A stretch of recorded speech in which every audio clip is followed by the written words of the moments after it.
Bonjour, c'est Cryptoly, j'espère que vous allez bien en ce dimanche 2 octobre 2022. Ça va être une vidéo top, ça va être le top d'octobre. Je voulais au départ faire la dernière partie de mon top pour le prochain bull run. J'ai décidé de le faire patienter à la prochaine semaine parce que je pense que c'est intéressant de faire un point maintenant sur ce qui pourrait se passer en octobre sur certaines cryptos. Je vous en ai sélectionné 4 que vous voyez certainement déjà sur l'écran. Je vais vous expliquer pourquoi je pense que c'est intéressant de les suivre en octobre.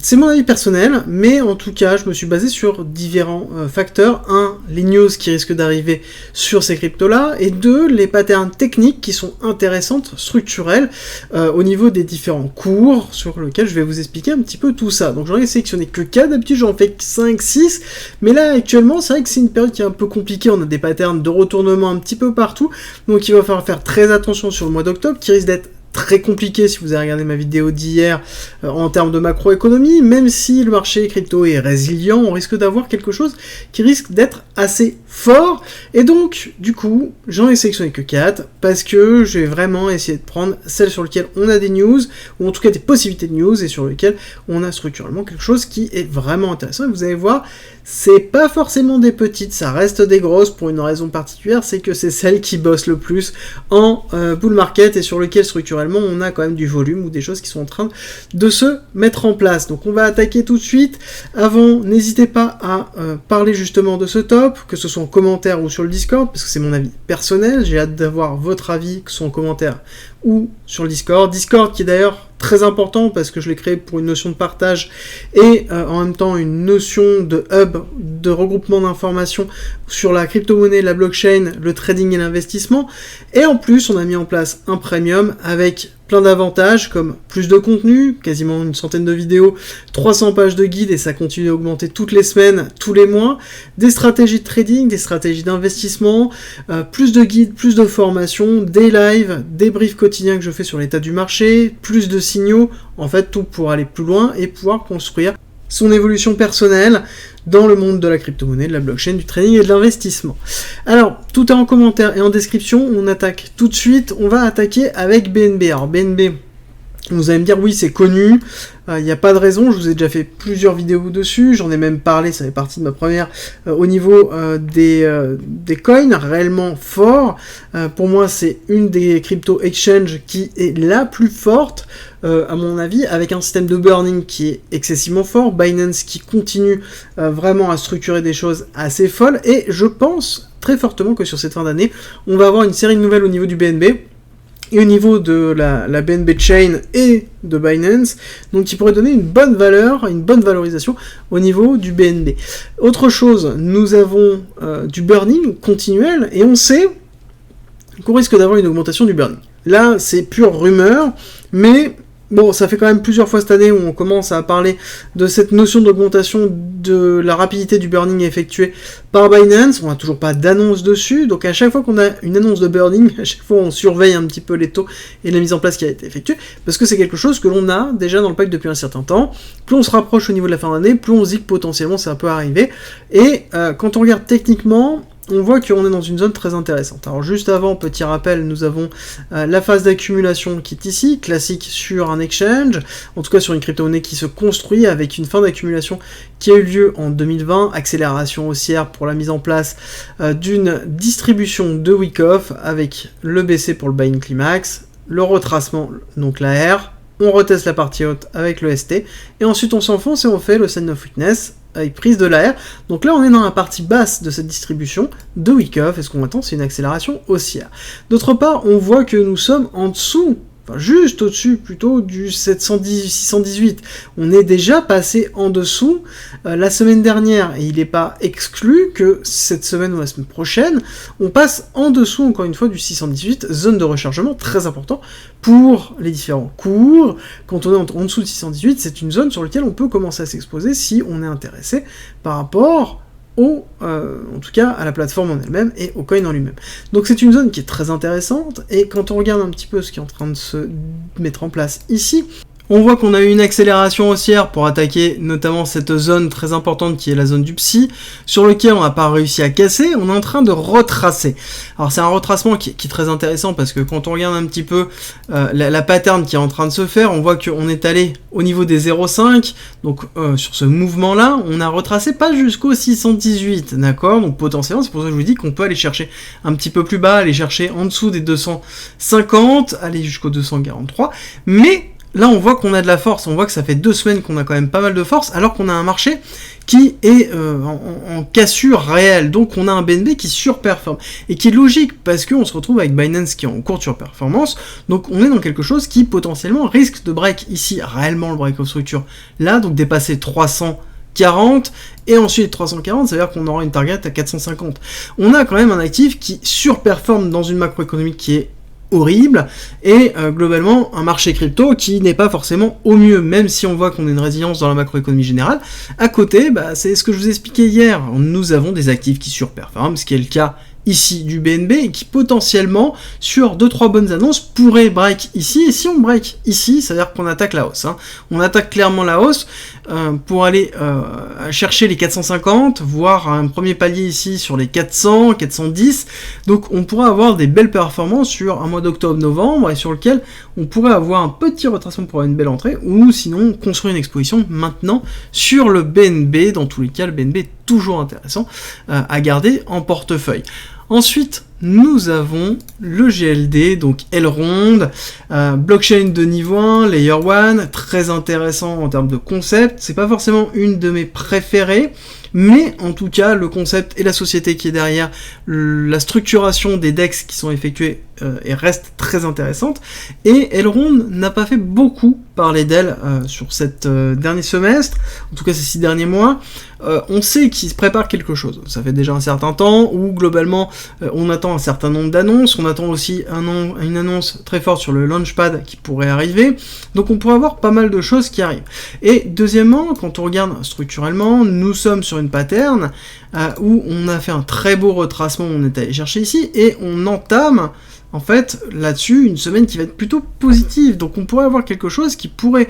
s'enfoncer un petit peu, aller chercher les niveaux en dessous de 40$, pour ensuite repartir à la hausse, et aller chercher l'effet Elrond aussi. Il faut pas oublier qu'on a une grosse communauté d'Elrond. Beaucoup de personnes suivent ce projet avec attention, donc on pourra aller chercher un petit peu plus bas, et ensuite, pour moi, je considère que on va avoir un certain nombre de nouvelles qui vont arriver sur Elrond, qui pourraient porter le cours. Pas forcément to the moon, mais en tout cas donner une impulsion suffisante pour marquer un break-off structure mineur, dépasser les 74$, pardon, ici, les 70-74, pour aller tacler notamment une zone supérieure qui serait l'ancienne zone du SC, avec les 100$ qui serait une zone très forte de résilience, sur lequel après on aurait potentiellement un retracement, pour ensuite repartir à la hausse, si jamais le marché nous le permet.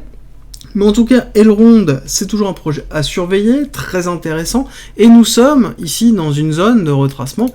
justement intéressant pour l'ensemble du cours. Alors on va juste remonter parce qu'on a quelque chose qui est particulier, où on voit qu'on est en dessous du 886, donc sur lequel on peut descendre encore plus bas, mais on est vraiment dans une zone très intéressante pour pouvoir recharger au niveau d'Elrond. À savoir qu'on a terminé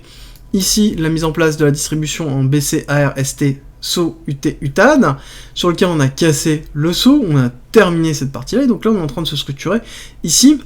sur cette réaccumulation, parce que le ST a pris le BC, et on est en train de réaccumuler au niveau du SO pour pouvoir ensuite repartir à la hausse. Ce qui est valable pour un certain nombre d'autres actifs, mais qui sur Elrond est particulier parce que on sait qu'ils ont préparé un certain nombre d'achats et de partenariats, notamment dans les mises en place de paiement l'année dernière. On sait qu'on va avoir des annonces liées à ça, on sait qu'on va avoir des produits qui vont sortir, en tout cas des dérivés qui vont sortir par rapport à ça, on attend que ça se finisse. C'est le même principe, on avait justement, c'est le prochain, c'est Matic, qui avait commencé l'année dernière à acheter un certain nombre d'acteurs vraiment prédominants en termes de technologie, et les produits sont sortis. Là, on attend que Elrond fasse la même chose, sorte des produits relatifs aux différents partenariats et acquisitions qu'ils ont eu, pour justement nous montrer qu'ils ont une force. Et c'est quelque chose sur lequel moi personnellement j'attends au niveau d'Elrond. J'attendrai peut-être encore une petite baisse, mais on est toujours dans une spot zone très intéressante si on souhaite s'exposer au projet d'Elrond et en achetant justement de l'EGLD, à savoir que sa plateforme de Launchpad est toujours très intéressante et les projets qui sont lancés dessus performent régulièrement. Pour ça, il faut avoir de l'Elrond et donc rien que pour ça, ça peut être intéressant d'avoir justement quelques EGLD pour se préparer à des modifications ou en tout cas des prochaines annonces sur le Launchpad. Ensuite, nous avons Matic. Matic, je vous en parle depuis longtemps, ça fait partie de mes actifs vraiment préférés, sur lequel nous sommes dans une zone vraiment très intéressante pour s'exposer, avec une grosse descente. On a eu ici un Matic qui a touché les 0,3. Derrière, on a une belle accélération, notamment avec le gros effet d'annonce, que ce soit sur le ZK EVM, donc leur technologie de Zero Knowledge Rollup sur Ethereum, qui est en plus, voilà, on va le dire, qui est le premier ZK EVM compatible, qui est en plus open source, donc ça veut dire donner à tout le monde en fait la possibilité de pouvoir dériver ce qu'ils ont effectué. Donc c'est très très fort pour Matic, et à côté on a retracé, on est en cours de retracement. Ce qui est intéressant, c'est que là on a quand même une pattern classique de 1, 2, 3, 4, 5, retracement A, B, C, et là on est dans une forme de fin de retracement structurel qui est en train de se faire. On a touché les 0,10, j'aurais aimé qu'on descende un petit peu plus bas, je vous avais donné des targets potentiels avec un order block qui se trouvait là au niveau des 0,65, 0,5, mais est-ce qu'on va vraiment arriver aussi bas? C'est la question que je me pose, à savoir que Matic, pareil, continue à travailler énormément, et on sait que ils ont l'habitude d'avoir une fin d'année avec plein d'annonces, donc plus on se rapproche de novembre, plus on se rapproche de décembre, plus on risque d'avoir des annonces au niveau de Matic, et on voit la qualité des annonces qu'ils ont. Bon, on ne peut que espérer quelque chose d'assez fort, surtout que le ZKEVM, il est en testnet actuellement. Quand il va lancer en online, je pense que ça risque d'être très intéressant pour Matic dessus, et dans tous les cas, nous sommes dans une spot zone vraiment intéressante. On est au milieu, on est descendu plus bas, certes, on peut redescendre encore un petit peu, mais ça reste un très bon endroit pour pouvoir s'exposer. Moi, je continue toujours à recharger en Matic, parce que je considère que c'est quelque chose qui est très intéressant pour la suite. Polygon, j'y crois, et même si leur ZKEVM a été annoncé d'utiliser Ethereum comme gas fee, ça n'empêche que je pense que Matic ne va pas être, en tout cas le token Matic ne va pas être en marge de l'évolution de Polygon, et il va trouver une nouvelle utilité très forte à venir, ça c'est sûr et certain. Donc ça fait pour ça que je suis fortement et que j'achète fortement du Matic. Alors, ensuite nous avons XLM, avec Stellar. Stellar, projet très ancien, vraiment spécialisé dans le management de cross-asset, donc c'est-à-dire de pouvoir faire des échanges multi-tokens, multi-devises, très intéressant et très utilisé. Il y a pas mal de nouvelles qui arrivent sur Stellar, de l'utilisation notamment de Stellar dans pas mal de gros acteurs, et je pense que ce n'est que le début au niveau de l'évolution de XLM, étant donné qu'ils ont mis en place pas mal d'évolutions de leur côté. Ils communiquent assez peu pour l'instant, mais je pense fortement qu'on va avoir une série de communications qui risquent d'arriver bientôt, et ça se voit de toute façon au niveau du cours. Ça se voit au niveau du cours, déjà on est toujours dans la zone de rechargement très intéressante au niveau de Stellar, en dessous du 786, nous sommes passés en dessous au niveau d'un order block et au niveau de la liquidité, donc on est toujours dans une zone intéressante. On est dans une pattern de BCARST SO UT UTAD, donc on a fini la distribution avec un ABC effectif, et dans cette partie basse, ce qui est très intéressant, c'est que ici nous avons la mise en place d'une accumulation qui a été validée notamment par STBC. Alors donc on peut avoir notamment un spring qui peut s'effectuer, mais on a quand même 2 semaines encore où on a pas mal de performances, alors qu'on a des semaines qui étaient plutôt mauvaises, et quand on regarde les 2 dernières semaines, on voit qu'on a quand même pas mal de volume et pas mal de volatilité qui s'effectue au niveau du XLM, donc ça fait partie des choses sur lesquelles on pourrait avoir potentiellement quelque chose qui repart. Par contre, très fortement, j'ai tendance à penser que si jamais on fait un spring, on pourrait faire un spring très puissant. On pourrait faire un spring puissant pour aller chercher la liquidité qui se trouve ici très basse, au niveau des 0,0664, donc on pourrait aller chercher quand même déjà une division par 2. Donc là, il faut faire très attention, mais somme toute, j'ai tendance à considérer que Stellar risque de nous annoncer des petites choses. On a une pattern qui nous montre qu'on a du volume, on a 2 semaines qui étaient positives alors que majoritairement le reste du marché crypto était en négatif, donc on a quelque chose qui nous donne quand même beaucoup d'informations sur ce qui pourrait arriver au niveau de XLM. Donc c'est un des projets que je suis quand même pas mal, qui n'est pas forcément qui n'a pas forcément une place très importante dans mon portefeuille, dans mes investissements que je peux avoir, mais si jamais je commence à avoir un peu plus d'informations, là on est dans une zone intéressante pour pouvoir s'exposer si jamais on est intéressé par Stellar, et dans tous les cas ça fait partie des produits qui est plus proche d'être institutionnalisé, d'accord? Donc Stellar là-dessus, c'est vraiment un des actifs qui a surveillé dessus, qui ne fait pas beaucoup parler de lui en termes d'écosystème, parce qu'il n'a pas forcément besoin de ça pour pouvoir aller plus loin, et c'est justement une des forces de Stellar.